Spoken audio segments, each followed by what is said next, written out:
Betrayal on the battlefield, and a massive coalition to rid the server of two powerful nations. This is an epic story all created on the Rise and Rule Plus Minecraft server, where players write the history books. Located on the western side of Eldorar, a new nation quietly took root.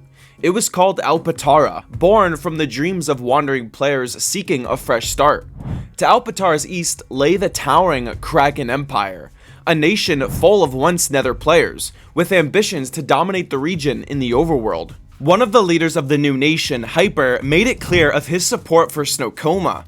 This concerned the leader of the Kraken Empire, Babs, because Kraken had close ties with Magnolia, a nation that Snowcoma had problems with. Fearing of a possible Snowcoman puppet taking control of the region, the Emperor Babs came with a demand to join the Empire as a new territory. Alpatara declined, politely yet firmly. This refusal should have marked a clear boundary between the two nations, but instead, it drew Kraken's attention deeper. Internally, Alpatara was still finding its footing. The government, a rare double dictatorship, was unstable from the start. One of its dictators, a player named Mr. Mysterious, quickly became a source of distrust. Some in Alpatara felt his actions were turning other nations away from them. Hyper began trying to repair Alpatara's image. Mr. Mysterious then fled to the Kraken Empire. There, he spun tales of betrayal, claiming Hyper had brainwashed the people to remove him from power. Those people are crazy. They made me watch cute animal videos. The Kraken Empire, already resentful of Alpatara's refusal to submit, now had a new excuse. Whether they believed Mr. Mysterious or simply saw opportunity in his claims, their decision was swift. Recent events have shown that Hyper is not a fit leader for Alpatara and needs to be removed to protect the freedom of the people. With this, we will also be protecting our borders from hostile and uncooperative powers. Alpatara will be brought into the Kraken Empire's union. We will restore balance to the lands of the Crag. War was declared. Alpatara stood on the brink of annihilation, facing the might of the Kraken Empire. In the wake of the declaration, three prominent nations, Snowcoma, Etheria, and Daybreak, all declared their intention to support Alpatara. The announcements were met with thunderous approval from Alpataran citizens. Volunteers from these nations began to prepare, and Alpatara stood poised to receive an influx of foreign support. But then, something strange happened. Just days later, with no public explanation, Snowcoma, Etheria, and Daybreak all reversed their decisions. In near-perfect unison, they withdrew support from Alpatara and pledged their forces to aid the Kraken Empire. Zilge, the leader of Snowcoma, announced that in an agreement with the Magnolian Empire, Snowcoma would side with the Kraken Empire, and in exchange, the Magnolian Empire would stay out of the war. It was a blow that would have shattered any other young nation. The world looked to Alpatara expecting fear, panic, maybe anger, but instead Alpatara was silent. It seemed that Alpatara was now doomed, but the truth, as always, was more complex. Babs, supreme leader of the Kraken Empire, welcomed the foreign volunteers with open arms. With the strength of Snowcoma, Etheria, and Daybreak, Kraken seemed unstoppable. Why hadn't Hyper denounced the betrayals? Why had Alpatara responded with nothing? Was it arrogance, or was it something far more dangerous?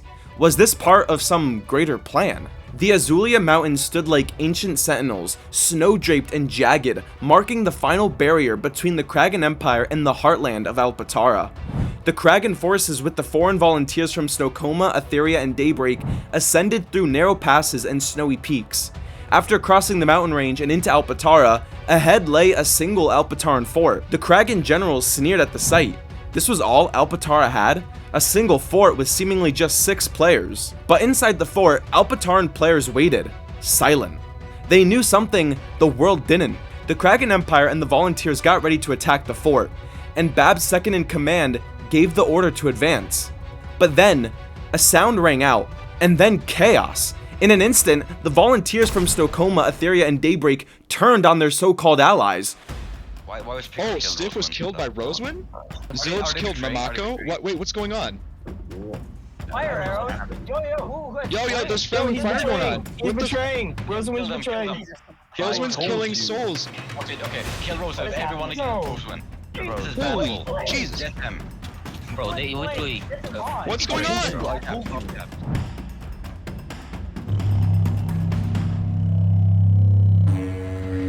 Swords meant for Alpatara sank into Kraken backs.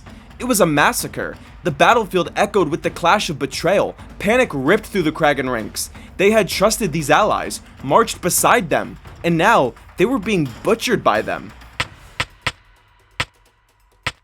From the fort, the Alpataran defenders stood and watched. They didn't lift their weapons, they didn't need to. This was the plan all along. When the last Kraken soldier fell, the battlefield was silent. And then cheers rose from the fort. Snowcoma, Etheria, Daybreak, Alpatara, their secret plan was now revealed. However, Hyper did not rest on victory. Instead, he turned his attention toward the heart of the Kraken Empire. Alpatara, now joined by the full might of the Snowcoma, Etheria, and Daybreak volunteers, marched east back over the Azulia Mountains. The Kraken city, its capital, was about to be under siege. A fortress surrounded by lava, a natural defense forged from the Empire's deep connection to the Nether, was the last line of defense now against the incoming Alpatara army. The Alpataran army stood across from the fortress.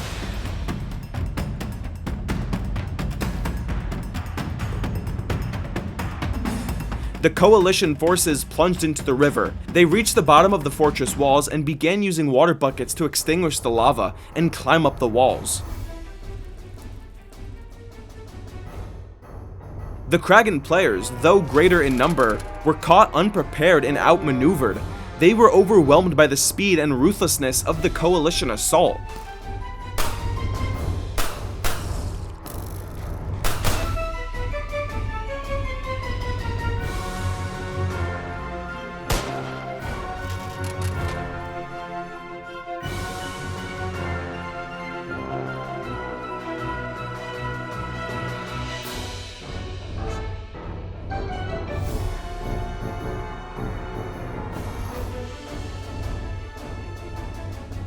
The defenders fought valiantly, many to the death, but the coalition warriors moved with efficiency. In a final push, they breached the inner rooms of the castle and captured the last room of the Kraken resistance. The Kraken Empire then had to surrender. The Alpatarans, with the help of the volunteers, had toppled the large empire, but as other nations watched around the server, their act of strategic victory through betrayal was seen as dishonorable. Friendly fire to the nation they sent volunteers to. Who'd have guessed the leadership of this nation would stoop so low? The world should denounce these diabolical actions. If Kraken falls, who else can deter full domination of Snowcoma influence on the globe? We have been betrayed by those who call themselves allies in this war. I am very sad to have to make this announcement. The Kraken Empire has sustained major losses because of the betrayals. A peace treaty was finally agreed upon, bringing an uneasy end to the war. As part of the treaty's terms, the Kraken Empire was forced to cede significant portions of its territory to Alpatara. But across the server, resentment grew. Many nations began to view the actions of Snowcoma, Daybreak, and Etheria with suspicion and growing hostility. These three powers, oddly involved in nearly every conflict on the server. The pattern was undeniable. Wherever conflict ignited, they were close by. A grim realization began to form among the remaining nations. If true peace was to be achieved, Snowcoma, Daybreak, and Etheria could no longer be part of the world order. Diplomats called them aggressors. The idea that peace could only flourish in their absence began to take hold. Nations around the server felt they had no other option, and so to protect themselves from Snowcoma, a massive coalition was formed, the United Eldorar. This defensive coalition, made of nations seeking to preserve peace through unity, was built on one shared belief: Snowcoma could no longer be trusted. But Snowcoma saw things differently. To them, the formation of United Eldorar was not a shield, it was a spear, pointed directly at their borders. Convinced that this new coalition was aimed to start another war, Snowcoma acted swiftly and decisively. Rallying its closest allies, it formed a rival alliance, Armalux, a second massive coalition made of nations that shared Snowcoma's vision, or at least its fears. The world was now split in two. Tension gripped the continent. And then, the unthinkable happened. Snowcoma, with Armalux at its back, declared war on the United Eldorar, claiming it was a preemptive strike to protect their sovereignty and ensure their survival. The world held its breath, but there would be no turning back. The declaration shattered any remaining hope for peace. A global conflict had begun, a war not for land or pride alone, but for the very future of the server. The coalition war had begun.